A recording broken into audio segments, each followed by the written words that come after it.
आज आपण साखर आणि गुळाचा वापर न करता मधातली आवळा कँडी कशी करायची ते पाहणार आहोत। तेही न आकसणारी, मऊसूत, वर्षभर टिकणारी आणि चवीला अतिशय अप्रतिम अशी मार्केटमध्ये मिळते तशीच आवळा कँडीची रेसिपी पाहणार आहोत। चला तर मग रेसिपीला सुरुवात करूयात।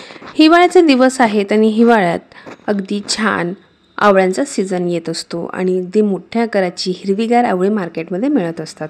तर त्यातलीच 1 किलो आवळी मी घेऊन आलेली आहे आणि व्यवस्थित निवडून ती आणायची। जास्त डाग त्या आवळ्यावर नसला पाहिजे म्हणजे आवळा कँडी छान तयार होते।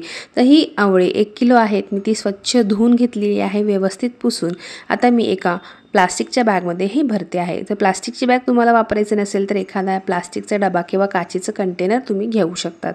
आता सगळे आवळे ह्या बॅगमध्ये मी घालून घेतले आणि याला एखादं रबर किंवा एखादी क्लिप तुम्ही लावून हे पॅक करून घ्यायचं आहे। हे बघा, या पद्धतीने मी क्लिप लावून याला पॅक करून घेते आणि सोमवारच्या सकाळी मी हे आवळे स्वच्छ धुवून व्यवस्थित बॅगमध्ये पॅक करून फ्रीजरमध्ये ठेवणार आहे। तर फ्रीजरमध्ये जिथे बर्फ तयार होतो त्या ठिकाणी आपल्याला हे आवळे 2 दिवसासाठी ठेवायचे आहे। तर सोमवारच्या सकाळी मी हे आवळे फ्रीजरमध्ये ठेवले होते आणि मंगळवारी रात्री मी हे फ्रीजरमधनं काढलेले आहे। अगदी कडक आणि टणक असे ते फ्रीजरमध्ये तयार होतात। तर मंगळवारी रात्री तुम्ही ही आवळे बघू शकतात, अगदी कडक आणि टणक झालेली आहे। वाजवली तरी अगदी कडक त्यांचा आवाज येतो आहे, इतपत ते छान असे कडक होतात। आता मंगळवारी रात्री आपण हे काढलेले आहेत। परत याची क्लिप लावायची, एखाद्या पातेलीमध्ये ही बॅग ठेवायची आणि बुधवारी सकाळपर्यंत हे बाहेरच पडू द्यायचे आहेत। याला पाणी सुटणार आहे आणि हे मऊ पडणार आहेत। तर बुधवारी सकाळी आपण यातले ही आवळे आहेत बाहेर काढणार आहोत। तुम्ही बघू शकतात मी याची क्लिप काढलेली आहे आणि हे आवळे थोडेसे कलरमध्ये चेंज झालेले आहेत। हिरवी होती, आता थोडीशी फेंट हिरवी तयार झालेली आहेत आणि अगदी सॉफ्ट झालेली आहे। तुम्हाला मी हा एक आवळा दाबून दाखवते। हे बघा, या पद्धतीचं पाणी यातनं निघतंय म्हणजे हे फ्रीजरमधनं काढल्यावर रात्रभरात अगदी छान सॉफ्ट झालेले आहेत। आता ह्या स्वरूपाचे आवळे व्यवस्थित स्वच्छ धुवून घ्यायचे आहेत आणि धुतल्यानंतर आपण यांना पाण्यामध्ये उकळवून घेणार आहोत। तर या ठिकाणी मी स्वच्छ पाणी घालते आहे जेणेकरून यातला वरचा बर्फाचं जे पाणी आहे ते स्वच्छ होऊन जाईल आणि आवळे आपण नंतर उकळण्यासाठी ठेवायचे आहेत। आता हे आवळे स्वच्छ धुवून झालेले आहे। आता आपण हे पाण्यात उकळवून घेणार आहोत। तर यामध्ये मी कडक पाणी करून ठेवलेलं होतं किटलीमध्ये, ते यात घालते आहे। गॅस फुल करते आणि पुढची 7 ते 8 मिनिटं फुल गॅसवरती आपण हे उकळवून घेणार आहोत। आता या ठिकाणी जर तुम्हाला पाण्यात हे उकळवून नसेल घ्यायचे तर तुम्ही हे वाफवून घेऊ शकतात। बऱ्याचदा कमेंट येतात की पाण्यात उकळल्यामुळे यातलं जीवनसत्व कमी होतं, तर तुम्ही ही स्टेप स्किप करून वाफवून घेतले ही आवळे तरी चालणार आहे। तर आपण हे फ्रीजरमध्ये ठेवले तर त्याचं कारण मी आता तुम्हाला सांगते आहे। कारण की आपण हे फ्रीजरमध्ये ठेवले ते सॉफ्ट पडले आणि त्याच्यावरची जी साल आहे ती अगदी लूज पडते आणि नंतर ती साल आपल्याला काढायला मदत होते। तर हे बघा, एक 5 मिनिटं झालेली आहेत। आवळ्याच्या थोड्या थोड्या ज्या फोडी आहेत ते मोकळ्या व्हायला सुरुवात झालेली आहे, पण पूर्णपणे त्या अजून मोकळ्या झालेल्या नाही आहेत आणि आवळासुद्धा थोडासा कडक आहे। तर हे थोडंसं हलवत राहायचं आहे, खालीवर करून आपण हे आवळे 8 ते 10 मिनिटं छान शिजवून घेणार आहोत।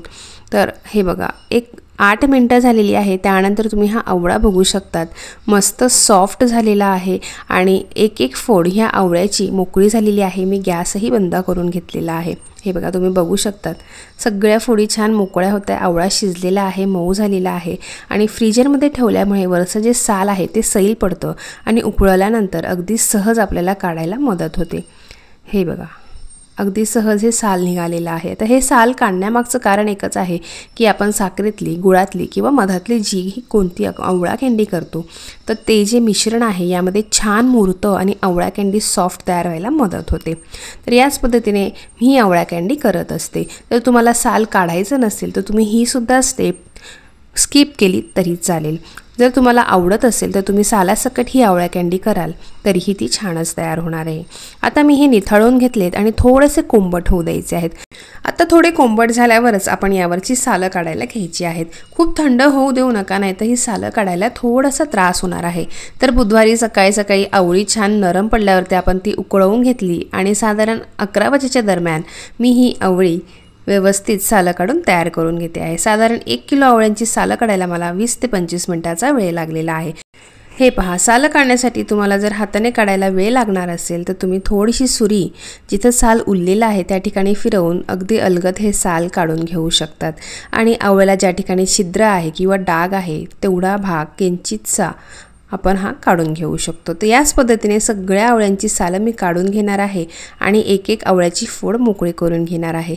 तुम्हाला आवळ्याची साल काढायची नसेल तर ही स्टेप टोटली ऑप्शनल आहे, पण जर काढली तर रिझल्ट अगदी छान मिळणार आहे. सॉफ्ट आवळा कँडी तयार होणार आहे आणि मध जे आपण यात घालणार आहे ते अगदी मधपर्यंत मुरणार आहे आणि आवळा कँडी अगदी छान परफेक्ट मार्केटमध्ये मिळते तशीच तयार होईल आणि आपलं मधही जास्त वाया जाणार नाही. हे बघा, अगदी सहज या फोडी मोकळ्या होत आहेत आणि आतली बी जी आहे आवळ्याची ती आपण अलगद बाजूला करून घेतलेली आहे. हे बघा, या पद्धतीने सगळे आवळे आपण तयार करून घ्यायचे आहेत आणि सालं काढून रेडी करून घ्यायचे आहेत. हे बघा, बुधवारी 12 वाजेपर्यंत दुपारी माझी ही सगळी प्रोसेस तयार झालेली आहे. आता सगळ्याच फोडी आपण व्यवस्थित मोकळ्या करून घेतलेल्या आहेत आणि तुम्ही बघू शकतात आपले छान अशा आवळ्याच्या सगळ्या फोडी रेडी आहेत आणि बाजूला डिशमध्ये तुम्ही सालंही बघू शकता. तर तुम्हाला ही सालं फेकायची नसतील तर तुम्ही बी बाजूला करून सालं वाळवून त्याची पावडर करून घेऊ शकतात किंवा ही पावडर तुम्ही कुंडीमध्ये सुद्धा घालू शकतात. आता हे आवळ्याच्या फोडी थोड्याशा ओलसर आहेत, त्या आपण 1 ते 2 तास फॅनखाली छान अशा वाळवून घ्यायचे. वाळवून म्हणजे थोडंसं त्याच्यावरची ओल कमी करायची, खूप जास्त कोरड्या करू नका, नाही तर आवळा व्यवस्थित मध शोषून घेणार नाही. 1-2 तास आपण फॅनखाली त्या वाळवून घेतलेल्या आहेत आणि 2 तासानंतर एक प्लास्टिकचं कंटेनर मी घेतलेलं आहे. या ठिकाणी कोणतंही धातूचं भांडं तुम्ही वापरू नका, कारण आवळा हा आंबट असतो आणि रिॲक्शन होऊन आवळ्याची कँडी खराब होऊ शकते. प्लास्टिक वापरायचं नसेल तर तुम्ही काचेचं कंटेनरसुद्धा या ठिकाणी वापरू शकतात. आता ही आवळा कँडी करण्यासाठी आपण मधाचा वापर करणार आहोत. तर या ठिकाणी माझी 950 ग्रॅम मधाची ही बॉटल आहे. यातलं 150 ग्रॅम मध साधारण माझं वापरून झालेलं आहे. यातलं मी 500 ग्रॅम मध वापरणार आहे. ही मधाची बाटली बाजूला ठेवू आणि आता ह्या ज्या आवळ्याच्या फोडी आहेत ह्या कंटेनरमध्ये आपण घालून घेणार आहोत. हे बघा, आता सगळ्या फोडी व्यवस्थित कंटेनरमध्ये घालून घेतलेल्या आहे आणि यावरती आपण मध टाकून घ्यायचं आहे. आता मधाचं जे प्रमाण आहे, तुम्हाला जर थोडीशी आंबट तुरट आवळ्याची टेस्ट आवडत असेल तर तुम्ही थोडंसं कमी मध या ठिकाणी वापरू शकतात. आता यामध्ये मी बरोबर 500 ग्रॅम किंवा थोडंसं जास्त मध यामध्ये घालून घेतलेलं आहे. तुम्ही 450 ग्रॅम मध किंवा 400 ग्रॅम मधसुद्धा यामध्ये घालू शकतात. हे पहा, माझं थोडंसंच अगदी 300 ग्रॅमच्या आसपास मध मी शिल्लक ठेवलेला आहे आणि अर्धा किलो मध मी यामध्ये घालून घेतलेला आहे. आवळा कँडी करण्यासाठी 1 किलोला अर्धा किलो साखरेचं, गुळाचं किंवा मधाचं प्रमाण हे परफेक्ट बसतं. त्याच हिशोबाने मी यामध्ये अर्धा किलो मध घातलेलं आहे आणि आता अगदी हळूवार ह्या फोडी या मधामध्ये मिक्स करून घ्यायच्या आहे. खूप जास्त जोरात त्या ढवळू नका, एकत्र करू नका, नाही तर त्या फोडींचे तुकडे पडतील आणि आवळा कँडी खराब होईल. आता व्यवस्थित या मधामध्ये सेट करायच्या आणि झाकण लावून हा डब्बा मी दुपारी 2 ते 2:30च्या दरम्यान बंद केलेला आहे. आणि आता संध्याकाळी 7 ते 8 वाजता बुधवारी मी हा उघडून बघितलं तर तुम्ही पाहू शकतात पूर्ण मध छान असं पातळ झालेलं आहे. आवळ्यांनी त्यांचं पाणी सोडलेलं आहे आणि आवळ्यांच्या ज्या फोडी आहेत थोड्याशा मधाच्या कलरवर पिवळसर पडलेल्या आहेत. आता संध्याकाळीसुद्धा म्हणजे 7 ते 8 वाजेच्या दरम्यान तुम्ही ह्या परत थोड्याशा चाळून घ्यायच्या आणि हे छान असं पातळ झालेल्या मिश्रणात अर्धा लिंबू पिळायचा आहे. लिंबू घातल्यामुळे याला चव छान येईल, जास्त दिवस आवळा कँडी टिकायला मदत होईल आणि हिचा कलरही जास्त दिवस टिकून राहण्यास मदत होईल. हे बघा, आता हे थोड्याशा फोडी बाजूला करायच्या आणि आवळ्याचं पाणी आणि मधाच्या मिश्रणामध्ये हा लिंबू पिळून घ्यायचा आहे. हे पहा, एक अर्धा लिंबू यासाठी पुरेसा आहे. लिंबू पिळून झाला की हे व्यवस्थित मिश्रण मिक्स करायचं आणि बुधवारी रात्री हा डबा बंद करायचा आहे. आवळे आपण या ठिकाणी उकळवून घेतलेले आहे. तर उकळवून घेताना एक पॉईंट तुम्हाला सांगायचा राहिला, तो म्हणजे आवळा उकळवताना स्टीलचंच पातेलं वापरायचं आहे, लोखंडाचं किंवा ॲल्युमिनियमचं किंवा मग पितळाचं पातेलं वापरायचं नाही, कारण आवळा आंबट असल्यामुळे याची रिॲक्शन होऊन आवळा कँडीचा कलर खराब होऊ शकतो आणि चव देखील खराब होऊ शकते. आता बुधवारी रात्री आपण हे छान मिश्रण डब्बा लावून ठेवलेलं होतं. गुरुवारच्या सकाळी तुम्ही बघू शकतात अगदीच कमी आवळ्याचं आणि मधाचं मिश्रण उरलेलं आहे. आवळ्याच्या फोडांनी सगळं मिश्रण शोषून घेतलेलं आहे आणि कलर देखील अगदी सुरेख आलेला आहे. तर गुरुवारी सकाळी हे परत मी चाळून घेतलेलं आहे. आता परत डब्बा लावायचा आणि गुरुवारी संध्याकाळी परत हे आपण चाळून घ्यायचं आहे. हे बघा, गुरुवारची संध्याकाळ झालेली आहे. हे मिश्रण आपण व्यवस्थित चाळून घेतलेले आहे. आता हा डबा परत लावायचा आणि शुक्रवारी सकाळी याला उघडायचं, व्यवस्थित चाळून घ्यायचं आणि निथळवून घ्यायचं आहे. शुक्रवारी सकाळी आपले आवळे रेडी होणार आहे. तर हे बघा, शुक्रवारी सकाळी मी हा डबा उघडलेला आहे आणि याला निथळण्यासाठी घेतलेला आहे. शुक्रवारी सकाळी आपण हा मधातला आवळा कँडी छान असं निथळवून घ्यायची आहे. यातलं मधाचं जे पाणी आहे ते सगळं छान व्यवस्थित निथळलं गेलं.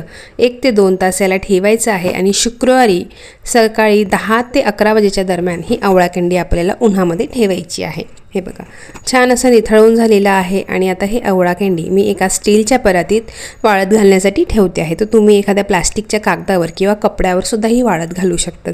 तर या पद्धतीने मी ही शुक्रवारी 11 ते 12 वाजेच्या दरम्यान उन्हात ठेवणार आहे आणि उन्हामध्ये ही 2 दिवस अशीच पडू द्यायची आहे. 2 दिवसाच्या उन्हानंतर आपण हिला पलटवून घेणार आहोत आणि परत 1 दिवस ऊन लावणार आहोत. तर हे बघा, शुक्रवारी ही छान असं बाल्कनीत उन्हात मी ठेवलेली आहे. आता जर तुमच्याकडे ऊन येत नसेल तर तुम्ही फॅन खाली किंवा जिथे हवा येते हवेशीर ठिकाणी ही आवळा कँडी वाळवून घेऊ शकतात. एखादा दिवस वाळण्यासाठी जास्त लागेल, थोडासा कलर तिचा चेंज होईल. हे बघा, अगदी वाटीभर एवढं सिरप उरलेलं आहे. आता हे सिरप अतिशय उपयोगी तयार झालेलं आहे, कारण यात आवळ्याचा अर्क आहे, थोडासा लिंबू यामध्ये आहे, शिवाय यामध्ये मध आहे. तर हे आपण एखाद्या काचेच्या कंटेनरमध्ये किंवा प्लास्टिकच्या कंटेनरमध्ये भरून ठेवू शकतो. फ्रीजमध्ये 1 ते 2 महिने सहज टिकतं.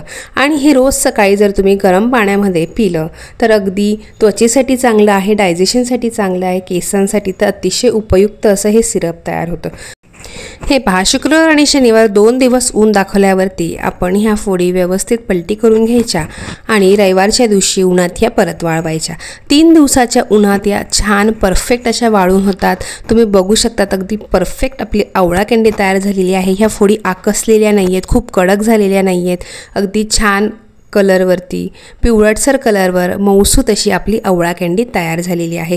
मधातली ही आवळा कँडी अतिशय चवीला सुंदर लागते आणि पौष्टिक आहे, शुगर फ्री आहे. हे बघा, अगदी सुंदर कोरड्या त्या झालेल्या आहेत. बऱ्याचदा आपण आवळा कँडी करतो तर ती उन्हात वाळवली की ती आकसते, आजूबाजूला तिचे काट येतात. तर ह्या पद्धतीने जर तुम्ही आवळा कँडी केली तर अगदी परफेक्ट ताट स्वरूपाची मऊसूत अशी ही आवळा कँडी तयार होते. आता यावर मी थोडीशी पिठी साखर लावून घेणार आहे. ही टोटली ऑप्शनल आहे, तुम्ही ही स्टेप स्किप केली तरी चालेल, पण थोडंसं सुंदर दिसण्यासाठी आवळा कँडीवरती मी ही पावडर लावून घेते आहे. छान ह्या साखरेच्या पावडरमध्ये 1 ते 1.5 चमचा पावडर घ्यायची, त्यामध्ये ही छान अशी घोळून घ्यायची, म्हणजे ही दिसायला आकर्षक दिसते. हे बघा, मस्त अशी ही मधातली आवळा कँडी आपली तयार झालेली आहे. अगदी सुरेख कलरवर अगदी सुंदर वर्षभर टिकणारी ही आवळा कँडी तयार झालेली आहे. आता ही आवळा कँडी तुम्ही एखाद्या एअरटाईट कंटेनरमध्ये भरून ठेवू शकतात. तुम्हाला फ्रीजमध्ये ठेवायची असेल तुम्ही फ्रीजमध्ये सुद्धा ठेवू शकतात. मी तर फ्रीजमध्येच ठेवत असते, कारण की 2च महिने ह्या आवळा कँडीचा कलर अगदी छान राहतो, नंतर ती काळपट पडायला सुरुवात होते. टिकते वर्षभर, पण कलर मात्र हिचा खराब होतो. त्यामुळे मी ही फ्रीजमध्ये स्टोअर करून ठेवत असते आणि जेवढी लागेल तेवढी मी वरती काढते. 8 ते 10 दिवस पुरेल एवढी आवळा कँडी मी वरती काढते आणि बाकीची परत फ्रीजमध्ये स्टोअर करून ठेवते. कारण की मार्केटमध्ये जी आवळा कँडी मिळते तिच्यात 100% प्रिझर्वेटिव्ज असतात, त्यामुळे ती 1 ते 2 वर्ष खराब होत नाही, कलर खराब होत नाही. पण घरी आपण प्रिझर्वेटिव्ह वापरू शकत नाही, त्यामुळे मी ही फ्रीजमध्ये स्टोअर करून ठेवत असते. तर ही रेसिपी तुम्हाला कशी वाटली मला नक्की कमेंट करून सांगा. व्हिडिओत सांगितलेल्या टिप्स आणि ट्रिक तुम्हाला जर आवडल्या असेल तर व्हिडिओला जास्तीत जास्त लाईक करा, जास्तीत जास्त लोकांना हा व्हिडिओ शेअर करा आणि माझ्या चॅनलवर जर नवीन असेल तर चॅनलला सबस्क्राईब जरूर करा. चला तर मग पुन्हा भेटूया अशाच एका छान रेसिपीसोबत. Bye bye.